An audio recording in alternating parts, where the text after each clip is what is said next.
Hello everyone. Welcome to Movie Lit Recaps. In this video, I will show you a horror slasher movie called Babysitter Wanted, released in 2008. Be aware because this video contains spoilers. The film begins by showing a woman who is being kidnapped by a psychopath. Seen on the woman's body there are many markers that indicate the part that will be slaughtered by the psychopath. Then the psychopath immediately killed the woman by hitting her head with a hammer. Then the scene moved by showing a woman named Angie and her mother named Linda. Angie only lived with her mother because her father had left her. Since childhood, Angie has always been taught by her mother to be obedient to God and to pray diligently. As an adult, Angie became a very religious girl. Angie is currently entering her first year of college. The campus is located in a different city, requiring Angie to live far from her mother. Even though it's hard to let Angie stay away from her, Linda hopes that Angie studies hard and keeps praying to God. After praying together, Angie immediately went to her dormitory in another city. Arriving there, Angie looked for a dorm room that she would occupy. In the dorm, Angie will live in the same room with her new friend, Erica. When Angie got there, she was surprised to see her dorm room which looked very dirty. Erica thought that Angie would come in 2 days, so she forgot to clean up all the trash that was scattered in her room. Erica told Angie that there was no bed for Angie because Erica's former roommate had taken the bed that was supposed to be in the room. Worst, Angie will sleep on the sofa. In the evening, Angie called her mother using a payphone near her dormitory. Angie told her mother that she had reached her dorm safely. In addition, she also told her mother that she had made new good friends and that her dorm room was very nice. She had to lie so her mother wouldn't worry about her. Finished calling her mother, Angie immediately went back to her dorm. While on her way home, Angie begins to feel that someone is watching her. The next day, Erica takes Angie to look for used bed information, which is usually on the bulletin board. But there they did not find any advertisements selling used beds. On the bulletin board, Angie saw an advertisement for a part-time babysitting job. Incidentally, Angie is currently in dire need of money to buy a bed and pay for her daily needs. She was very interested in applying for the job. Not wanting to waste this opportunity, Angie immediately took the phone number listed on the job vacancy. During class time, Angie felt someone was watching her. After that, Angie went to a payphone to ask for the address of the person who needed babysitting services. Angie immediately went to the address of the family who would employ her. On the way to her destination, Angie felt another car following her from behind. But she prefers to ignore it. Then Angie arrived at the Stanton's house. The family consists of a man named Jim Stanton, his wife named Violet Stanton, and their very cute son named Sam Stanton. Then Angie talked to Violet about her job as a nanny for Sam. On Friday night, it was planned that Jim and Violet would go to a farmer's gathering. Therefore they need a babysitter to look after Sam while they are away. After finishing talking about her job, Angie was finally accepted to work there. After that, Angie decided to return to the dormitory. Then Angie met a college friend named Rick. They also talked a bit and Rick planned to invite Angie to have dinner together. However, because Angie doesn't know Rick that well, she refuses the invitation. In her room, Angie meets Erica's friend, Hal. Hal tells Angie that he will sell his bed to Angie. Now Angie just needed to find the money to pay for the bed. Then, Angie immediately went to the local church. At the church again and again Angie met Rick. Apparently, Rick was also a devout person and they began to pray together. Then Rick invites Angie to eat ice cream before they go home. Rick invites Angie to meet again on Friday. Because that day Angie was busy at work, she asked Rick to meet on Saturday and Rick also agreed to meet on Saturday. The next morning, right in front of her bedroom door, Angie saw a missing person notice. Angie became very scared and she decided to go to the local police station. Angie reports that SHE has been followed by an unknown person. And that person intentionally put missing person information in front of her bedroom door. Then the cop said that 27 women had already reported to the police station about the same stalking problem Angie had. The police asked Angie not to panic because many police officers had been deployed to patrol areas that were deemed unsafe. Then the police also gave a number that could be contacted, so that Angie could call in an emergency. After that, Angie returned to the dormitory and prepared to go to the Stanton's house. When she was about to leave, suddenly the car engine could not be started. Luckily, there was Rick who wanted to help Angie. Rick gives Angie a ride to the Stanton family's house and later he will repair Angie's car. When they got there, Angie explained to Jim that her car was broken and her friend took Angie to Jim's house. Then Angie asked Jim for help to take her home later. Before leaving, Violet explained some of the things Angie could do there.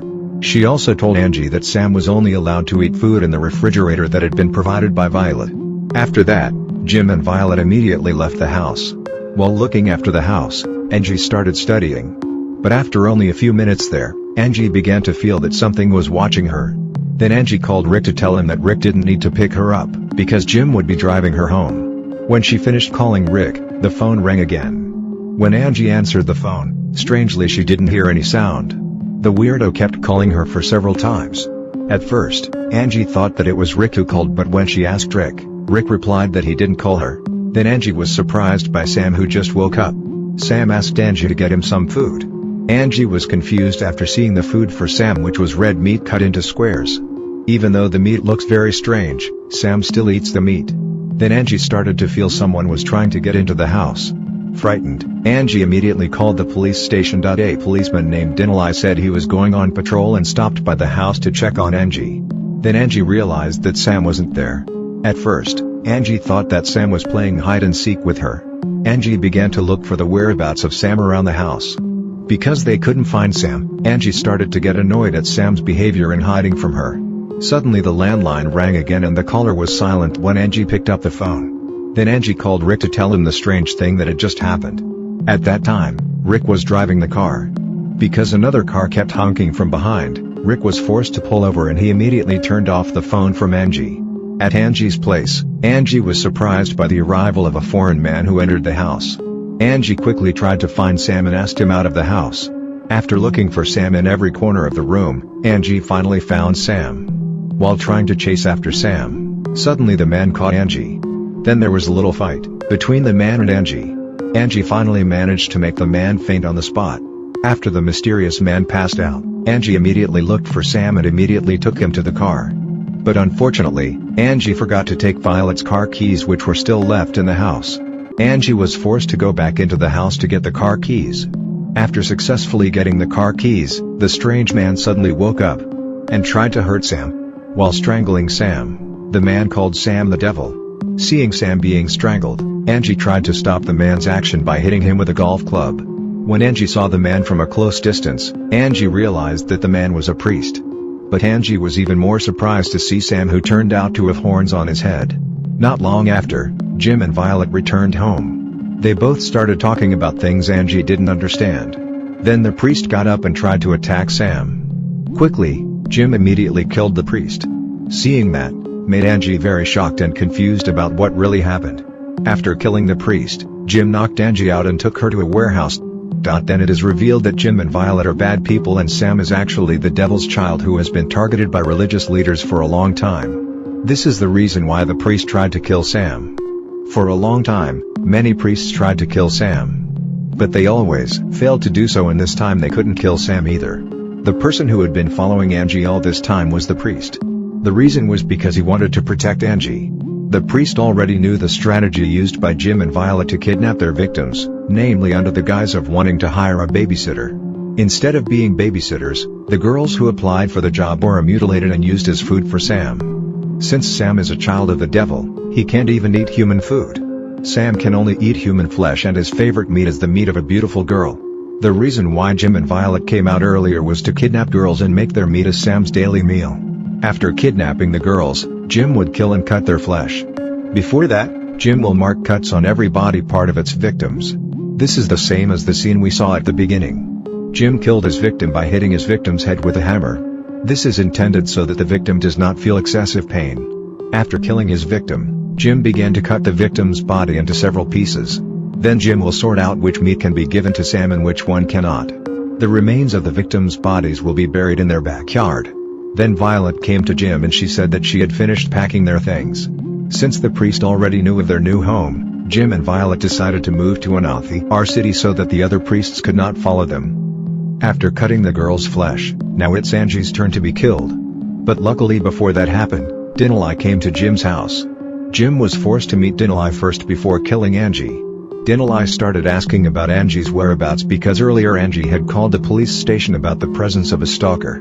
Jim and Violet also lied by saying that Angie had gone home a long time ago. Hearing their explanation, Dinelai immediately left the place. But when he wanted to turn the vehicle around, Dinelai saw Jim's vehicle and wrote down the number plate. Then Dinelai asked the head office for help to check the license plate of the vehicle. And what a surprise, because the number plate did not match the owner. It was there that Dinelai began to feel suspicious of the Stanton family. Back to Angie. After Jim left, Angie immediately took a dagger that she stole from the priest earlier when they were fighting. She quickly cut the rope that tied her hands. When Jim came back and tried to kill Angie, Angie immediately stabbed Jim in the leg and immediately ran away from Jim.